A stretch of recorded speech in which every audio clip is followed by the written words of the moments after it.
এতিয়া আমাৰ মাজত আৰু এটা কথা আহিলে যে আমাৰ বহু মহিলাই এতিয়াও অৰুণোদয় আঁচনি পাব বাকি আছে।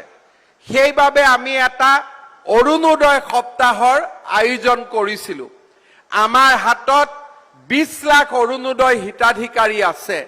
আমাৰ যেতিয়া কলেজৰ ছাত্ৰ ছাত্ৰীসকল ঘৰে ঘৰে গ'ল তেতিয়া আমি দেখা পাইছিলোঁ যে প্ৰায় 1.5 লাখ পৰিয়ালক এই অৰুণোদয় আঁচনিৰ আচলতে প্ৰয়োজন নাই।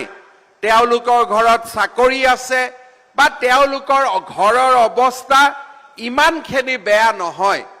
এই পৰ্যায়তে প্ৰায় 3000 পৰিয়ালে আমাক নিজে আবেদন কৰি অৰুণোদয় আঁচনিৰ পৰা নাম কাটি লৈ গ'ল। তাৰ উপৰিও অৰুণোদয় আঁচনিৰ কিছু হিতাধিকাৰী ইতিমধ্যে পৰলোক প্ৰাপ্তিও হৈছিলেগৈ। গতিকে পুৰণা হিতাধিকাৰীৰ পৰা 2 লাখ আৰু ৰাজ্য চৰকাৰে নতুনকৈ আৰু 6 লাখ হিতাধিকাৰীক আমি নতুনকৈ অৰুণোদয় আঁচনি দিয়াৰ অহা মাহৰ পৰা আমি ব্যৱস্থা কৰিম।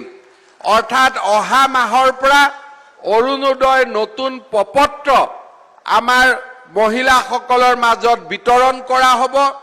আৰু 6 লাখ যিহেতু নতুনকৈ 6 আৰু 2 লাখ 8 লাখ অৰুণোদয় আঁচনি আমি নতুনকৈ যিহেতু দিব পাৰিম, গতিকে প্ৰত্যেক সমষ্টিতে অতি কমেও 8000 কৰি নতুন পৰিয়ালক আমি অৰুণোদয় আঁচনি আমি দিব পাৰিম। মই ভাবোঁ এই 8000 পৰিয়াল অৰুণোদয় আঁচনিত যোগ হোৱাৰ লগে লগে আগতে থকা 15000 অৰ্থাৎ একোটা সমষ্টিত প্ৰায় 23000 আমাৰ অৰুণোদয় পৰিয়াল হ'বগৈ।